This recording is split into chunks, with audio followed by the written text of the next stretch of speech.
I'm here.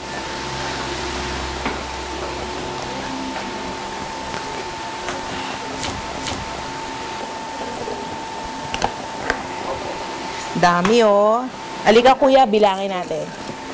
Kuya, bilangin natin. Okay, bilang natin. Get mo yun oh. Oh. Lagay mo dito ha.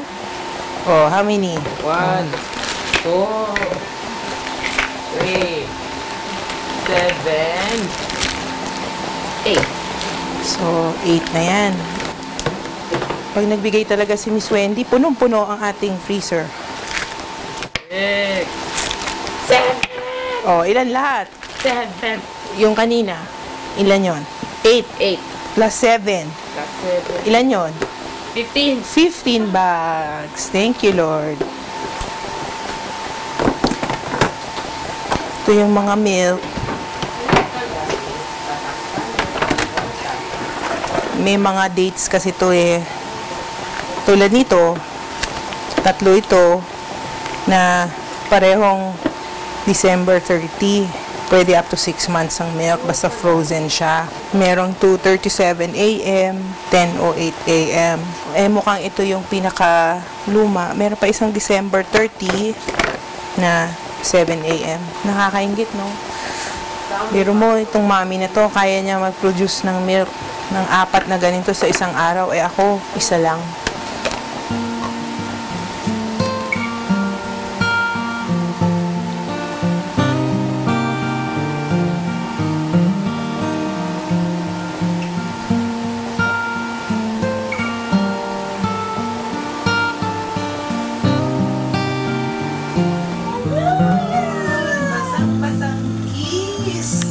Naingit nga ako dun sa mga nanay na napapadede nila anak nila. Minsan kinakaya pa nila eh. Wala raw silang pambili ng gatas. Sabi ko, hindi. Ang swerte-swerte nyo kasi papadede nyo yung anak nyo.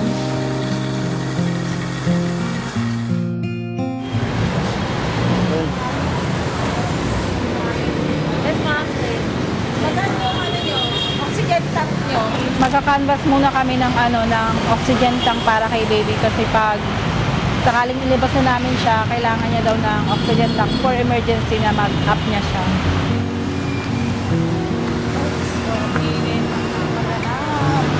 Hirap mag-alam ng tante. 5 pounds kayo, oxygen tank. Meron po. Magkano po? Meron po tayong 5 balls po, 2,000. 2,000. Complete set na siya. Ay, hindi pa po. Sige lang pa lang po. Pag complete set, magkano? Pag complete set po tayo nun, ma'am, pari 2,000. Napapunta po sa 3 walls. Yes, ma'am. Magkano yung nyo? Oxygen tank nyo? Ano size mo? 5 pounds. Complete set. Complete set. 3,000 lang po. 3,000. Sige, salamat. Balik na lang kami. At mayroon na.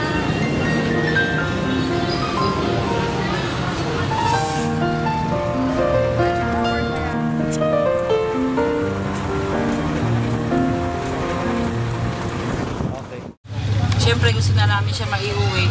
So nagpe-prepare na kami ng mga gamit niya, yung mga kailanganin niya pag-uwi niya.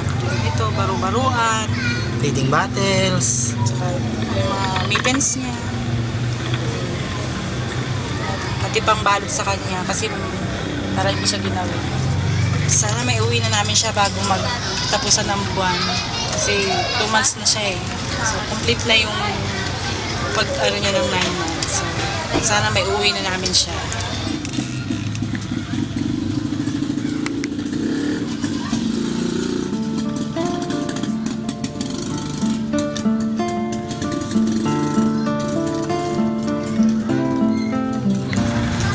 Gusto ko na talaga mag-uwi. Kahit sikip kami dito. Gusto ko talaga siya mag-uwi.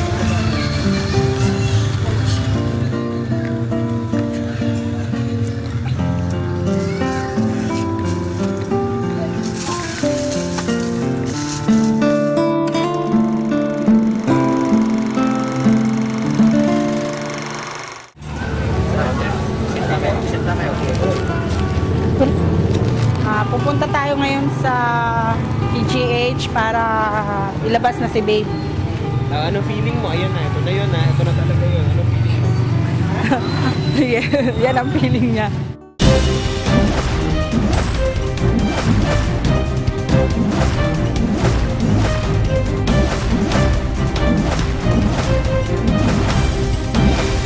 Natatangi ang angking lakas, forma at tikas. Mamamangha ka sa kanilang angas. Oy, collector's item to. Mahal to. Yes. I wonder, bakit patok ang mga superhero kay Juan? Alamin ngayong Lunes, alas 10 ng gabi.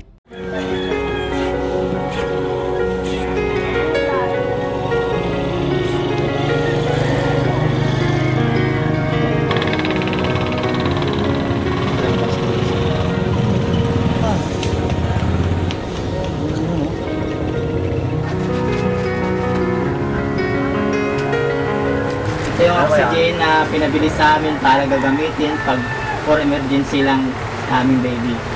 So hindi naman laging gagamitin? Hindi po. Hindi. Sakali lang po na sampungin siya ng kanyang sakit. Kano yan? 2.6. 2.6 siya. Dito, lalatagan na lang siguro namin ng ano, ng puting pranela, tapos mga unan niya, dito na lang din siya. Nalinis na ba dyan? Yan, di, Yeah.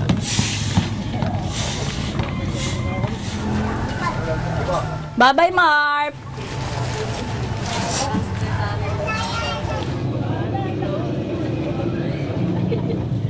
Punta kami kay baby to.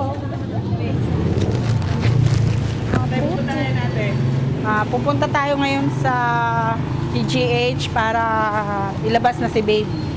Ano feeling mo? Ayan na, ito na yun na. Ito na talaga yun. Ano feeling mo? Yan ang feeling niya. Masayang masaya. Kaya siyempre. Punta kami kay baby to.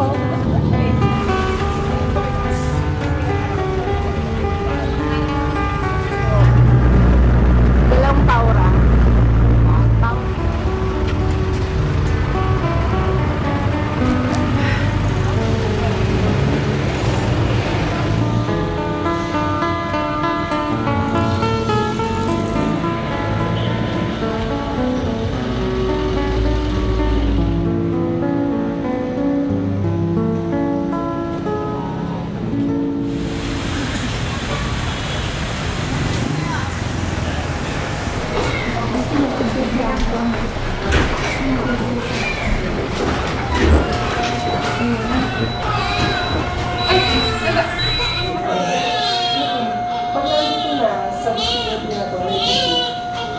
mabubuhay na sila. Pero yung doon sa ICU namin sa Legacy. Ay, so, ayun ang bebe ko. Ayun na siya. Hello, mahal. Mahal. Nandito na siya. Mahawakan mo na siya araw-araw. Oras-oras. Tapos, yun. Mas mahaba yung oras na magkasama kayo. Malabas na tayo. Diba? Uwi na tayo sa bahay.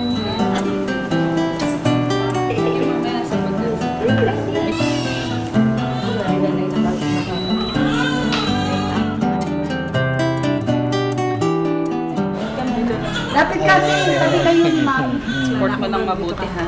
Oh, hawak mo na kuya. Ano pakiramdam? Hello. Well, sarap. Hello, baby. Ay, nako. Huwag magbagsak ha. Hindi ko alam kung paano hawakan. Oh, tinitingnan ako, ay. Mukha mo ba ako, baby? OB Pharmacy, cleared. Yan, ayos ng aming papeles. Doon sa Nico, para sa approval na for releasing paglabas ng aming uniko iho. Okay na.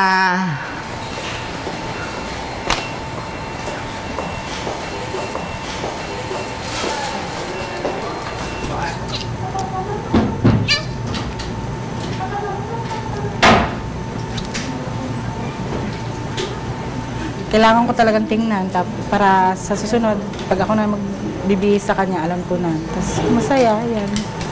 Kasi tandaya na talagang uuwi na kami. Liyagan na nating umuwi ngayon si Baby Chudaro kasi okay na siyang magdede sa mama niya. Wala na tayong problema ngayon. From 900 grams pagkapanganak niya, 1,800 grams na siya ngayon. Lalo. Ay, wag na mag-cry, be. Uwi na tayo. Handa na akong alagaan siya. Ay nga lang, medyo may konting takot nga. Kasi first baby ko to, nag-iisa. Tapos, siyempre, hindi ko gamay kung anong gagawin talaga sa kanya. Pero, alam ko hindi naman ito bibigay sa akin kung hindi ko kaya. Ay, instructions namin ay dahil nga premature si baby, pwede pa rin may mga panahon na pwede na mahihirapan siyang huminga.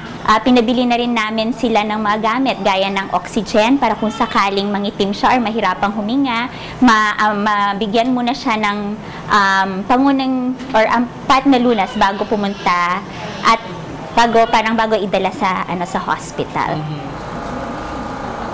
Sa 2 buwan kasi, syempre, dito sa may mga nakasalumuha mo dito, parang namimiss mo din sila. Syempre, pero, ano naman doon, mas rewarding naman na makakauwi na kami, kaya okay lang. Dalaw na lang kami dito. Parang hindi ko kasi masukat kung gaano kasaya talaga eh. Ito na yung todo. Dito na siya yung.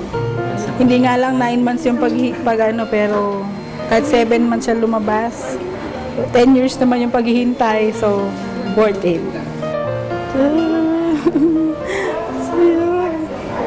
Tulog na tulog yung anak ko. Bye-bye po. Thank you po sa inyo. Bye-bye. Bye daw. Bibitidi ko. Magta-taxi na lang kami para hindi siya malitan.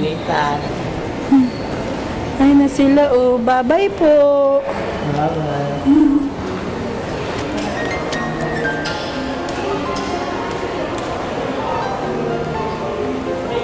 Ayan na. Okay na po. Ayan. Ang ganda, mainit.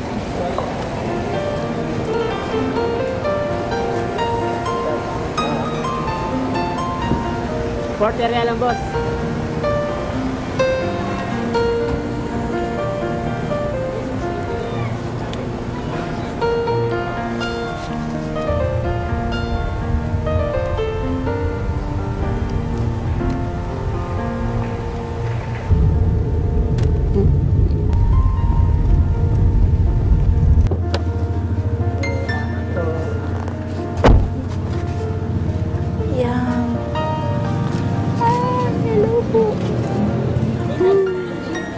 Hala, yun, tingin ko daw. Patingin daw, baby. Ayun, ayan po. Ayan, ang baby ko. Hello, baby ni Sir. May dalawang. Dalawang mama niya. Kilala mo na pangalan? Yan. Mahaba po yung pangalan yan. Pero si baby Emma yan. Emma. Binyaga na. Eto na. Welcome home, baby. Ito na ang bahay natin. Dito po namin siya ilalagay habang mainit pang panahon. Tapos aakyat na lang po mamaya sa taas kapag malamig na ang panahon. Lalagyan na lang po ng mga sapin na unan para hindi matigas. Ayan. Ayan. Tapos kuha ng lampin, be. Saan lampin niya? Ayan. Ayan. Gawin mong paon. Hindi po. Pranela to yung cotton yung ano niya. Kaya mas presko.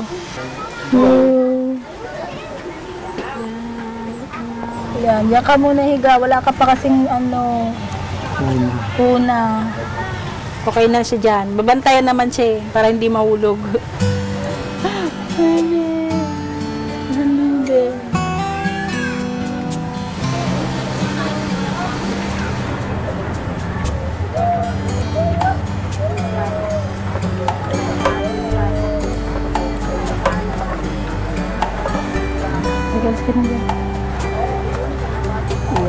Taas tayo din.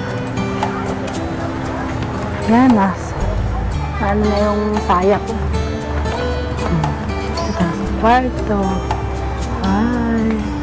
Oh, baby bed.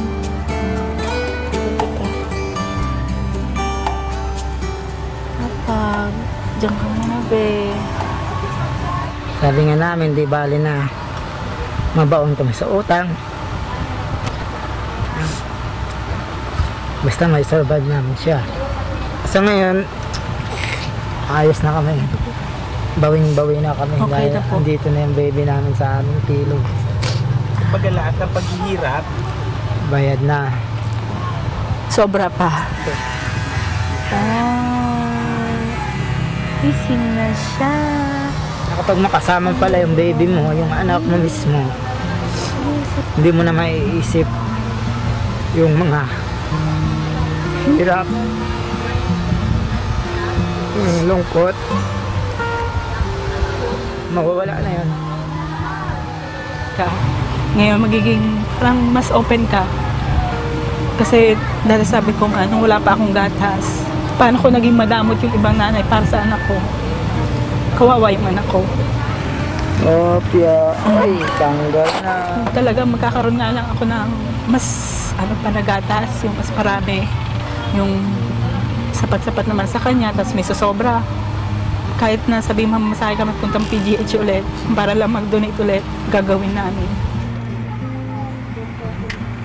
Sana makarating sa kanila yung papasalamat namin.